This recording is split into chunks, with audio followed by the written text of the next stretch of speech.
Hello mga kainday! Ayan na naman, magluluto ako ng aking ulam sa hapunan. Ayan. Naglagay ako dyan ng mantika and then bawang at saka sibuyas. Pinalabas ko lang yung aroma and then after, nilagay ko na yung pork. Magluluto tayo dyan mga kainday ng pork adobo. Lalagyan ko siya ng egg at saka ng patatas. Ayan, naglagay ako dyan ng toyo. Nuna ko muna yung pork din, naglagay ako ng toyo, mga kainday.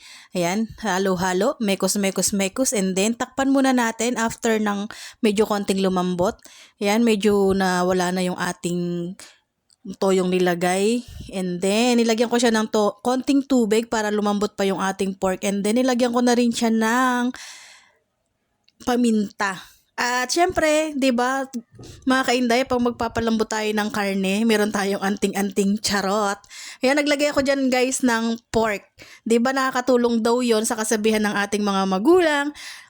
Nakakapagtulong daw ng pagpapalambot ang pork, kaya naglagay ako diyan para hindi tayo masyadong aksado sa gas. Ayan, guys, doon malambot na ang ating pork, nilagay ko na ang aking patatas. Yan, palalambutan na lang din natin ng konti ang patatas para okay yung texture niya. Hindi ko na siya pinre-cook yung patatas kasi adobo naman yan, para medyo lumapot yung sauce nung ating toyo, ay ang ating adobo. Charot. Yan, nabubulol pa ang kainday nyo. Siyempre, ilagyan ko yan ng sili na pampagana. Ayan, guys, nakikita nyo ba yung nilagay ng kainday nyo na pork? Nandyan pa rin siya hanggang sa maluto yan.